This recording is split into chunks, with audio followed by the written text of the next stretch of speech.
अस्सलाम वालेकुम friends, Ajmal Canada से। मेरी आज की वीडियो का टॉपिक है कि अमेरिका के टैरिफ्स और कनाडा की इमिग्रेशन, इनका आने वाले दिनों में क्या किस रुख पर जा रही है और किस रुख पर इन मामलात को देखा जा रहा है इस वक्त कनाडा में और यूएस में।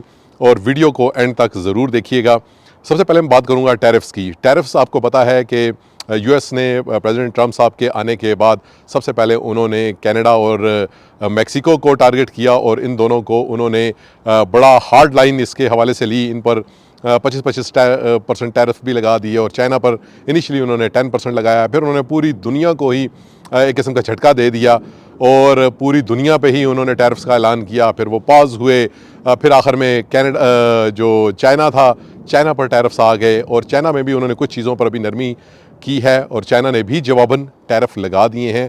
और इसकी वजह से इस वक्त पूरी दुनिया की स्टॉक मार्केट्स हिल गई हैं और स्टॉक मार्केट्स, बॉन्ड मार्केट, पूरी दुनिया की जो है वो इस टाइम बिल्कुल गैर यकीनी की कैफियत में आ चुकी है कि क्या होगा और क्या नहीं होगा।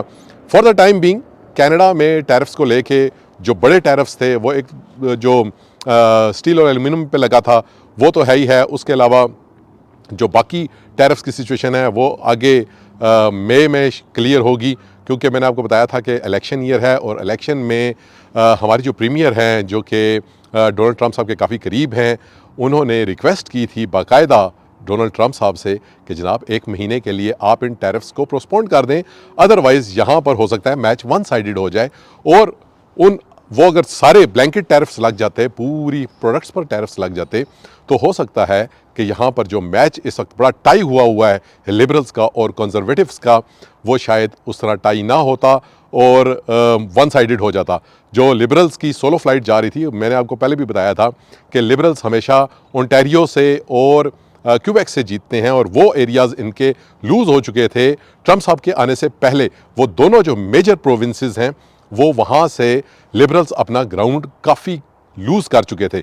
लेकिन ट्रंप साहब के आने के बाद, टैरिफ्स लगने के बाद और टैरिफ्स के थ्रेट और 51वीं स्टेट, इन सब के बाद जो ओंटारियो है और क्यूबेक, ये वो दो एरियाज़ हैं जो सबसे ज़्यादा हिट पर आ रहे हैं, क्योंकि ऑटो इंडस्ट्री जो है या जो मेन इंडस्ट्री जिससे नुकसान पहुंच रहा है कैनेडियंस को, वो इन्हीं दो प्रोविंसेस में लगी हुई है।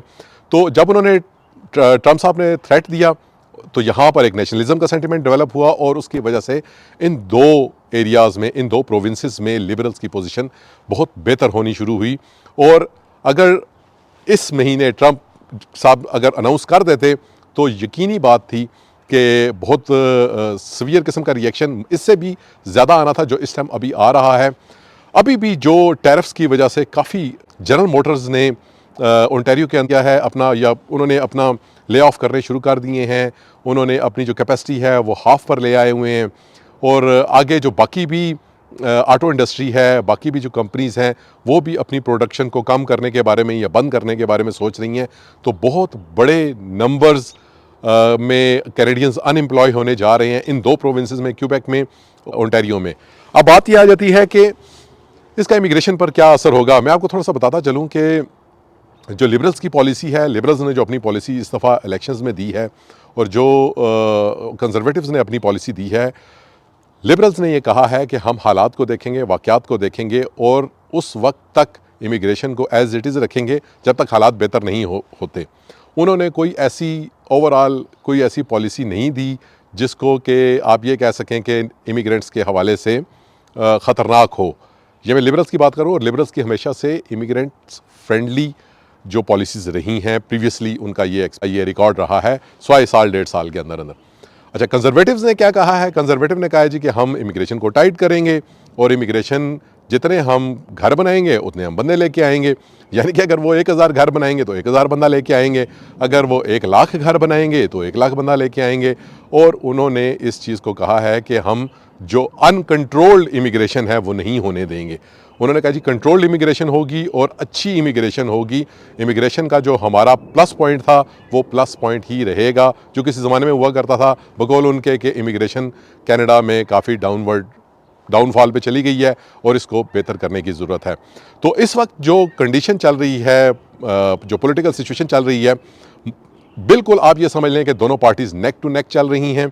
एक पार्टी अगर थोड़ा सा ऊपर जाती है, सीबीसी की जो पोलिंग है वो भी मैं आपको बताता चलूँ, उसमें लिबरल्स को ऊपर दिखाया जा रहा है, वो लगभग कोई 44% पे दिखाया जा रहा है, और जो कंजर्वेटिव हैं वो 38% पे हैं। लेकिन मैं साथ ये भी बताता चलूँगा कि लिबरल्स को, ये जो सीबीसी है ये प्रो लिबरल्स कहा जाता है, इसका जो टिल्ट है वो थोड़ा सा लिबरल्स की तरफ ज़्यादा है। तो अगर हम ये मान के चलेंगे, अगर ये 4-5% का मार्जिन वो थोड़ा सा ऊपर दिखा रहे हैं तो बिल्कुल नेक टू नेक है। और आखिर में अगर फ़र्ज़ करेंगे, हम इसको सही भी मान लेते हैं, तो भी मार्जिन इतना बड़ा नहीं है कि अगर साइलेंट वोटर उठे और किसी भी पार्टी के हक़ में फ़ैसला दे दे तो ये सारा ही रिज़ल्ट जो है वो चेंज हो सकता है। कंजर्वेटिव भी जीत सकते हैं और लिबरल्स भी जीत सकते हैं। अभी तक वो जो साइलेंट वोटर है वो अनडिसाइडेड है। मेरी अपनी काफ़ी सारे लोगों से बात हुई है, वो कह रहे हैं जी हम दोनों की पॉलिसीज़ को देख रहे हैं, दोनों अपनी पॉलिसीज़ में काफ़ी सारा उन्होंने चेंज किया है, लिबरल्स ने भी और कंजर्वेटिव्स ने भी। लेकिन आखिरी लोग, कुछ लोग ऐसे हैं जो कि 27 अप्रैल तक लेके जाना चाहते हैं।